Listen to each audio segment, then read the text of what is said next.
नमस्कार दोस्तों, स्वागत है आपका study for public service commission में। जैसे कि आप जानते हैं कि हरियाणा पुलिस कांस्टेबल के लिए हमने इस सीरीज़ को स्टार्ट किया हुआ है और इस बार जो हम शुरुआत की है हमने ज्योग्राफी की सीरीज़ को स्टार्ट किया हुआ है, जिसका शुभारंभ कल से हुआ था।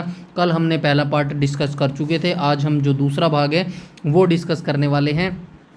तो इस पर्टिकुलर सीरीज़ के अंदर हम कांस्टेबल हरियाणा पुलिस की पूरी एंड तक तैयारी करवाएंगे। जब तक कि आपका जो रिटन एग्ज़ाम है वो कंडक्ट नहीं हो जाता तब तक ये जो सीरीज़ है चलती रहेगी और सीरीज़ में कोई भी कोताही नहीं बरती जाएगी। बिल्कुल टू द पॉइंट सारे एनसीईआरटी से क्वेश्चन लेके आए हैं।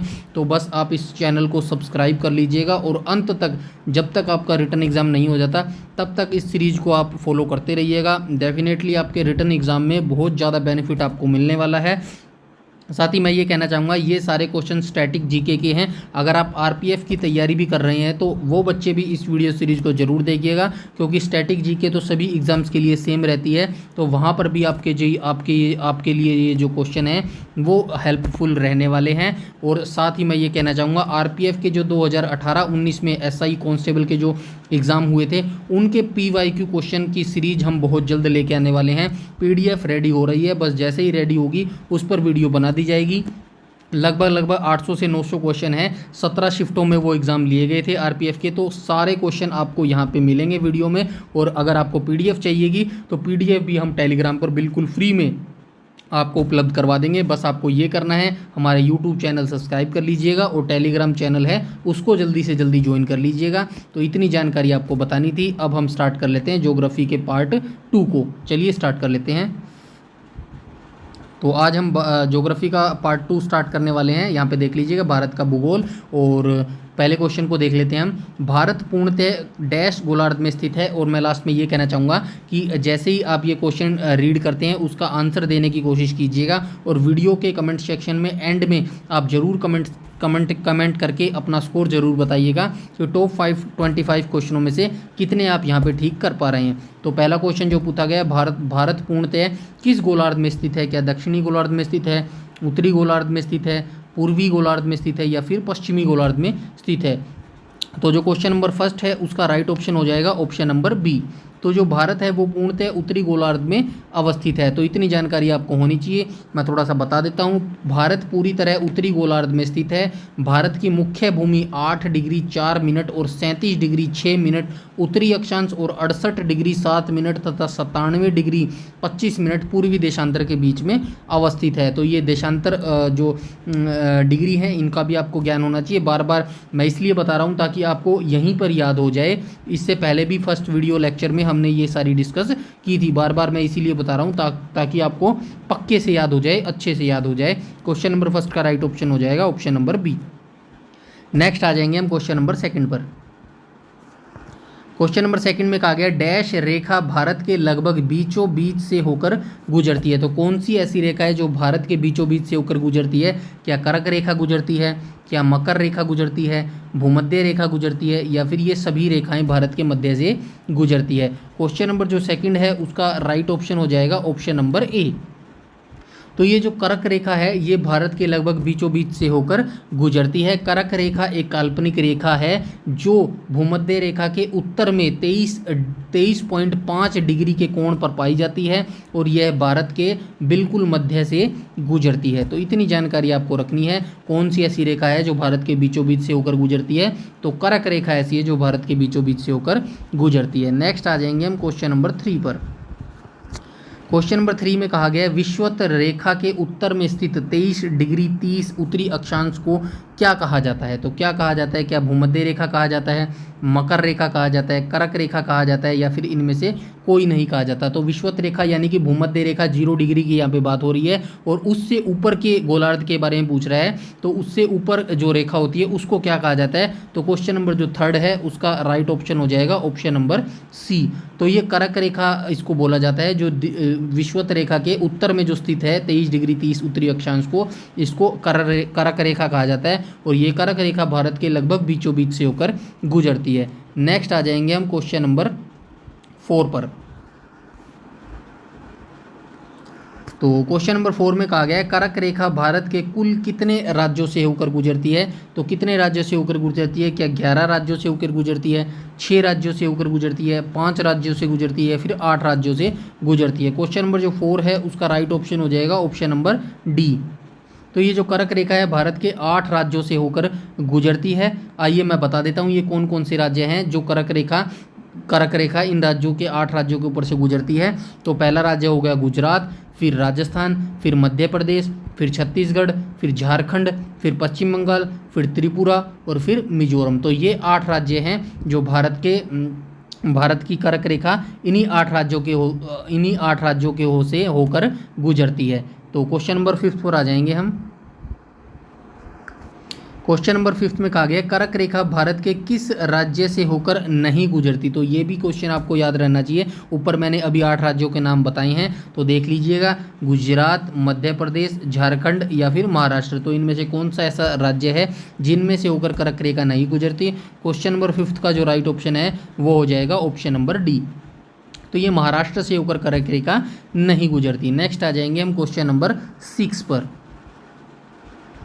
क्वेश्चन नंबर 6 में कहा गया है सूर्य उत्तरायण स्थिति के सर्वोच्च बिंदु पर कब होता है। जब सूर्य उत्तरायण की स्थिति में होता है तब वह सर्वोच्च बिंदु पर कब होता है? क्या 21 जून को सर्वोच्च बिंदु पर होता है, 23 सितंबर को सर्वोच्च बिंदु पर होता है, 4 जुलाई को सर्वोच्च बिंदु पर होता है या फिर 3 जनवरी को सर्वोच्च बिंदु पर होता है? क्वेश्चन नंबर जो 6 है उसका राइट ऑप्शन हो जाएगा ऑप्शन नंबर ए। तो ये जो सूर्य उत्तरायण की स्थिति में सर्वोच्च बिंदु पर कब होता है? तो ये 21 जून को अपने सर्वोच्च शिखर मतलब कि बिल्कुल ऊपर चमकता है, आपके सिर के ऊपर चमकता है। मैं थोड़ा सा बता देता हूँ। दिन के समय सूर्य के उच्चतम बिंदु को यानी दैनिक तौर पर देखा जाए तो उत्तरायण के दौरान वह बिंदु हर दिन उत्तर की ओर बढ़ता हुआ दिखाई देगा। उत्तरायण की दिशा में पृथ्वी के उत्तरी गोलार्ध में दिन लंबे होते जाते हैं और रातें छोटी होती जाती है। उत्तरायण का आरंभ 14 जनवरी को होता है और यह दशा 21 जून तक रहती है। तो 21 जून वाले दिन सबसे लंबा दिन माना जाता है और इसी दिन बिल्कुल आपके सर के ऊपर सूरज चमकता हुआ दिखेगा। इसके बाद जो है सूरज दक्षिण की तरफ बढ़ना स्टार्ट कर देता है। तो इतनी जानकारी आपको रखनी है। नेक्स्ट आ जाएंगे हम क्वेश्चन नंबर 7 पर। तो क्वेश्चन नंबर 7 में कहा गया है भारत की प्रमाणिक मध्याह्न रेखा अथवा भारतीय मानक समय 82 डिग्री 30 पूर्वी देशांतर कहाँ से गुजरती है? तो यहाँ पे 5 कर लेना। तो ये कहाँ से गुजरती है? इलाहाबाद के प्रतापगढ़ से गुजरती है, इलाहाबाद के नैनी से गुजरती है, इलाहाबाद के गोरखपुर से गुजरती है या फिर इलाहाबाद के सहारनपुर से गुजरती है? तो क्वेश्चन नंबर 7 है उसका राइट ऑप्शन हो जाएगा option number B.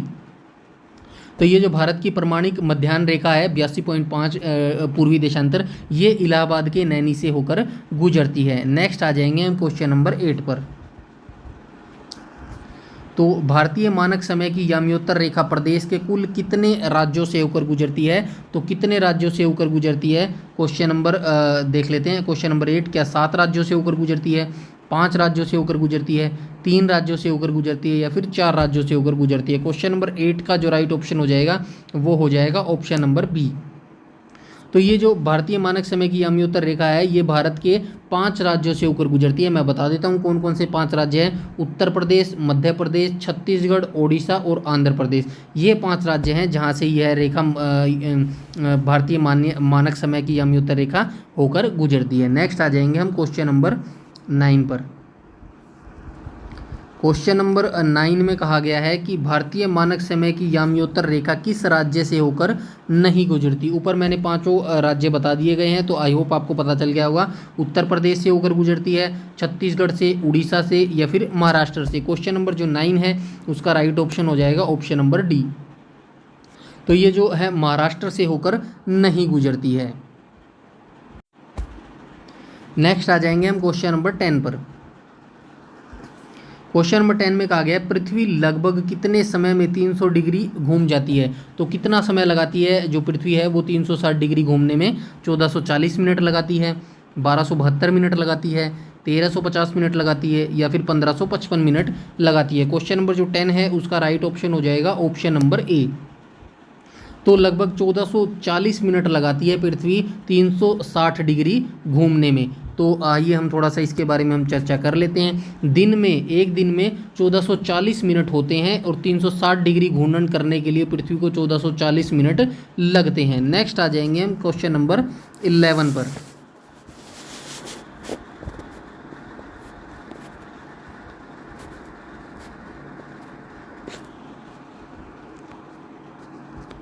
Question number 11 में कहा गया है, यहाँ पे देख लेना क्वेश्चन नंबर 11, 1 डिग्री देशांतर घूमने में पृथ्वी को कितना समय लगता है। अभी हमने ऊपर क्वेश्चन में डिस्कस किया है, पृथ्वी को 360 डिग्री घूमने में 1440 मिनट लगते हैं। तो 1 डिग्री देशांतर घूमने में पृथ्वी को कितना समय लगेगा? क्या 3 मिनट लगेंगे, 4 मिनट लगेंगे, 7 मिनट लगेंगे या फिर 6 मिनट लगेंगे? तो क्वेश्चन नंबर जो 11 है उसका राइट ऑप्शन हो जाएगा ऑप्शन नंबर बी। तो जो 1 डिग्री देशांतर घूमने में पृथ्वी को कितना समय लगता है? 4 मिनट यहाँ पे लगते हैं। ऊपर जो मैं बात कर रहा था मैं बता देता हूँ थोड़ा सा। 360 डिग्री घूमने में जो पृथ्वी को कितना मिनट लग रहा था, यहाँ पे 1440 मिनट लग रहा था। 1440 मिनट यहाँ पे लग रहा था। उसके बाद अगर 1 मिनट का आपको कैलकुलेट करना है तो डिवाइड इसको 360 से कर देंगे, और अगर 360 से आप डिवाइड करेंगे, 360 से अगर आप डिवाइड करेंगे तो यहाँ पे आ जाएगा 1 मिनट 4 मिनट आ जाएगा, और 1 डिग्री घूमने में कितना मिनट लगेगा? तो ये 4 मिनट लगेगा। ऑप्शन नंबर बी बिल्कुल भी इसका सही हो जाएगा। क्वेश्चन नंबर 11 का राइट ऑप्शन हो जाएगा ऑप्शन नंबर बी। नेक्स्ट आ जाएंगे हम क्वेश्चन नंबर 12 पर। क्वेश्चन नंबर 12 में कहा गया पृथ्वी किस दिशा में घूम रही है? पृथ्वी किस दिशा में घूम रही है? क्या पश्चिम से उत्तर घूम रही है, पूर्व से पश्चिम घूम रही है, पश्चिम से पूर्व घूम रही है, या फिर उत्तर से दक्षिण घूम रही है? क्वेश्चन नंबर जो 12 है उसका राइट ऑप्शन हो जाएगा ऑप्शन नंबर सी। तो ये पश्चिम से पूर्व घूम रही है, जो हमारी पृथ्वी है वो पश्चिम से पूर्व की तरफ घूम रही है। नेक्स्ट हम आ जाएंगे क्वेश्चन नंबर 13 पर। क्वेश्चन नंबर 13 में कहा गया भारत का सर्वाधिक पूर्वी बिंदु कौन सा है? तो भारत का सर्वाधिक पूर्वी बिंदु कौन सा है? तो ये आपको डेफिनेटली याद होना चाहिए। भारत का पूर्वी बिंदु कौन सा है, पश्चिमी बिंदु कौन सा है, उत्तरी बिंदु कौन सा है और दक्षिणी बिंदु कौन सा है? तो आइए देख लेते हैं भारत का सर्वाधिक पूर्वी बिंदु कौन सा है। क्या अंजो अरुणाचल प्रदेश है, किबिथु अरुणाचल प्रदेश है, चेंगलांग अरुणाचल प्रदेश है, और पूर्वी सियांग अरुणाचल प्रदेश है? तो भारत का सर्वाधिक पूर्वी बिंदु कौन सा है? क्वेश्चन नंबर जो 13 है उसका राइट ऑप्शन हो जाएगा ऑप्शन नंबर बी। तो ये जो भारत का पूर्वी बिंदु है ये किबिथु अरुणाचल प्रदेश का पॉइंट है। तो ये आपको रखना है, पूर्वी बिंदु कौन सा है? किबिथु अरुणाचल प्रदेश के अंदर जो कि पड़ता है। नेक्स्ट आ जाएंगे हम क्वेश्चन नंबर 14 पर। तो क्वेश्चन नंबर 14 में कहा गया भारत का सर्वाधिक पश्चिमी बिंदु कौन सा है? अभी हमने पूर्वी बिंदु की बात की थी, अब हम बात कर लेते हैं भारत का पश्चिमी बिंदु कौन सा है। क्या कच्छ गुजरात है, बनासकाठा गुजरात है, साबरकाठा गुजरात है, या फिर गोरा माता गुजरात है? क्वेश्चन नंबर जो 14 है उसका राइट ऑप्शन हो जाएगा ऑप्शन नंबर डी। तो भारत का सर्वाधिक पश्चिमी बिंदु कौन सा हो जाएगा? गोरा माता, जो कि गुजरात के अंदर पड़ता है। नेक्स्ट आ जाएंगे हम क्वेश्चन नंबर 15 पर। क्वेश्चन नंबर 15 में कहा गया भारत का सर्वाधिक उत्तरी बिंदु कौन सा है? तो उत्तरी जो नॉर्दर्न पॉइंट है वो भारत का कौन सा है? क्या इंदिरा कोल जम्मू कश्मीर है, अनंतनाग जम्मू कश्मीर है, डोडा जम्मू कश्मीर है, या फिर गादर बंदल जो कि कश्मीर के अंदर पड़ता है, ये है? क्वेश्चन नंबर 15 का राइट ऑप्शन हो जाएगा ऑप्शन नंबर ए। तो भारत का जो उत्तरी पॉइंट है, बिंदु है, वो कौन सा है? इंदिरा कोल जम्मू कश्मीर है। नेक्स्ट आ जाएंगे हम क्वेश्चन नंबर 16 पर। क्वेश्चन नंबर 16 में कहा गया भारत का सर्वाधिक दक्षिणी बिंदु कौन सा है? तो कौन सा है? कन्याकुमारी तमिलनाडु है, अरियालूर तमिलनाडु है, कुडालोर तमिलनाडु है, या फिर डिंडीगुल तमिलनाडु है? क्वेश्चन नंबर जो 16 है उसका राइट ऑप्शन हो जाएगा ऑप्शन नंबर ए। तो भारत का जो सर्वाधिक दक्षिणी बिंदु है वो है कन्याकुमारी, जो कि तमिलनाडु के अंदर पड़ता है। नेक्स्ट आ जाएंगे हम क्वेश्चन नंबर 17 पर। क्वेश्चन नंबर 17 में कहा गया है वह स्थान है जहां बंगाल की खाड़ी, अरब सागर तथा हिंद महासागर मिलते हैं? तो कौन सा स्थान है जहां पर बंगाल की खाड़ी आती है, अरब सागर आता है तथा हिंद महासागर आता है? ये तीनों मिलते हैं, ऐसे स्थान को क्या कहा जाता है? कोच्चि, कन्याकुमारी, कार्डमम, या फिर पश्चिमी घाट? क्वेश्चन नंबर जो 17 है उसका राइट ऑप्शन हो जाएगा ऑप्शन नंबर बी। तो कन्याकुमारी वह स्थान है जहां पर बंगाल की खाड़ी, अरब सागर तथा हिंद महासागर मिलते हैं। नेक्स्ट आ जाएंगे हम क्वेश्चन नंबर 18 पर। क्वेश्चन नंबर 18 में कहा गया निम्नलिखित में से पाकिस्तान की सीमा को स्पर्श करने वाले राज्य कौन से हैं? तो पाकिस्तान की ऐसे कौन से भारत के राज्य हैं, ऐसे कौन कौन से भारत के राज्य हैं जो पाकिस्तान की सीमा को स्पर्श करते हैं? क्या जम्मू कश्मीर करता है, पंजाब करता है, राजस्थान करता है, या फिर ये सभी करते हैं, या फिर ये सभी करते हैं? जो क्वेश्चन नंबर 18 है उसका राइट ऑप्शन हो जाएगा option number D. Option number D हो जाएगा क्वेश्चन नंबर 18 का। तो जो पाकिस्तान है उसकी सीमा को ये सभी स्टेट लगते हैं, जम्मू कश्मीर, पंजाब और राजस्थान। नेक्स्ट आ जाएंगे हम क्वेश्चन नंबर 19 पर। क्वेश्चन नंबर 19 में कहा गया अफगानिस्तान की सीमा को स्पर्श करने वाले राज्य कौन कौन से हैं? क्या जम्मू कश्मीर है, गुजरात है, राजस्थान है और उत्तर प्रदेश है? क्वेश्चन नंबर जो 19 है उसका राइट ऑप्शन हो जाएगा ऑप्शन नंबर ए। तो ये जो जम्मू कश्मीर है स्टेट है, यही अफगानिस्तान की सीमा को स्पर्श करता है। क्वेश्चन नंबर 19 का राइट ऑप्शन हो जाएगा ऑप्शन नंबर ए। नेक्स्ट आ जाएंगे हम क्वेश्चन नंबर 20 पर। तो क्वेश्चन नंबर 20 में कहा गया निम्नलिखित में से चीन की सीमा को स्पर्श करने वाले राज्य कौन कौन से हैं? तो चीन की सीमा को स्पर्श कौन कौन सा राज्य करता है? क्या जम्मू कश्मीर करता है, हिमाचल करता है, उत्तराखंड करता है, या फिर ये सभी करते हैं? क्वेश्चन नंबर 20 का जो राइट ऑप्शन हो जाएगा वो हो जाएगा ऑप्शन नंबर डी। तो ये तीनों स्टेट ही चीन की सीमा को स्पर्श करते हैं। नेक्स्ट आ जाएंगे हम क्वेश्चन नंबर 21 पर। क्वेश्चन नंबर 21 में कहा गया निम्नलिखित में से बांग्लादेश की सीमा को स्पर्श करने वाले राज्य कौन कौन से हैं? तो बांग्लादेश की सीमा को कौन कौन से राज्य लगते हैं? मिजोरम, त्रिपुरा, असम और या फिर ये सभी? क्वेश्चन नंबर 21 का जो राइट ऑप्शन हो जाएगा वो हो जाएगा ऑप्शन नंबर डी। तो option number D Mizoram, Tripura और असम ये तीनों राज्य ही बांग्लादेश की जो सीमा है उसको स्पर्श करते हैं। नेक्स्ट आ जाएंगे हम क्वेश्चन नंबर 22 पर। क्वेश्चन नंबर 22 में कहा गया निम्नलिखित में से म्यांमार की सीमा को स्पर्श करने वाले राज्य कौन कौन से हैं? तो म्यांमार की जो सीमा है उसको भारतीय कौन कौन से राज्य हैं जो स्पर्श करते हैं? क्या अरुणाचल प्रदेश है, नागालैंड है, मणिपुर है, या फिर सभी है? क्वेश्चन नंबर 22 का राइट ऑप्शन हो जाएगा ऑप्शन नंबर डी। तो ये ऑप्शन नंबर डी हो जाएगा। तो ये म्यांमार की जो सीमा है उसको अरुणाचल प्रदेश भी टच करता है, नागालैंड भी टच करता है और मणिपुर भी टच करता है। नेक्स्ट आ जाएंगे हम क्वेश्चन नंबर 23 पर। क्वेश्चन नंबर 23 में कहा गया है निम्नलिखित में से नेपाल की सीमा को स्पर्श करने वाले राज्य कौन कौन से हैं? भारत के कौन कौन से स्टेट हैं जो नेपाल की सीमा को छूते हैं? बिहार, पश्चिम बंगाल, सिक्किम, या फिर ये सभी? क्वेश्चन नंबर 23 का राइट ऑप्शन हो जाएगा ऑप्शन नंबर डी। तो ये जो बिहार है, पश्चिम बंगाल है और जो सिक्किम है, ये तीनों ही नेपाल की सीमा को टच करते हैं। नेक्स्ट आ जाएंगे हम क्वेश्चन नंबर 24 पर। क्वेश्चन नंबर 24 में कहा गया है निम्नलिखित में से भूटान की सीमा को स्पर्श करने वाले राज्य कौन कौन से हैं? पश्चिम बंगाल, सिक्किम, अरुणाचल प्रदेश और या फिर सभी? तो क्वेश्चन नंबर जो 24 है उसका राइट ऑप्शन हो जाएगा option number D.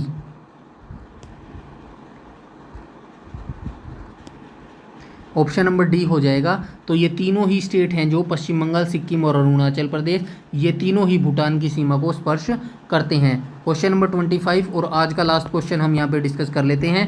Question number 25 में कहा गया उत्तर में डैश, दक्षिण पूर्व में डैश, दक्षिण में डैश तथा दक्षिण पश्चिम में डैश भारत की प्राकृतिक सीमाएं निर्धारित करती हैं। तो कौन कौन निर्धारित करती हैं ये आप डायरेक्शन देख लेना।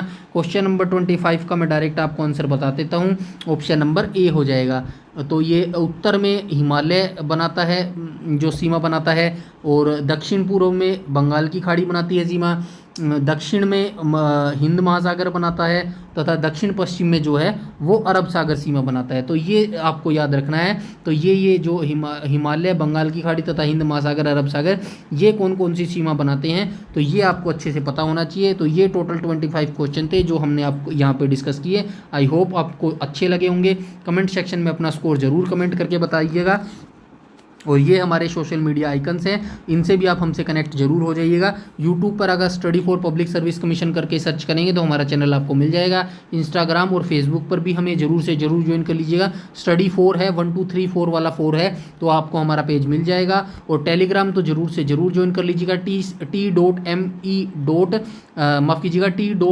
t.me/study for public service commission करके हमारा टेलीग्राम चैनल है। वैसे ये तीनों जो लिंक हैं वो डिस्क्रिप्शन के, इस वीडियो के डिस्क्रिप्शन डिस्क्रिप्शन में मैं डाल दूंगा, ज़रूर से ज़रूर ज्वाइन कर लीजिएगा, क्योंकि इस वीडियो की जो PDF है वो बिल्कुल फ्री में पाने के लिए आपको हमारा टेलीग्राम ग्रुप ज्वाइन करना पड़ेगा। तो जल्दी से जल्दी हमारा टेलीग्राम ग्रुप ज़रूर से ज़रूर ज्वाइन कर लीजिएगा।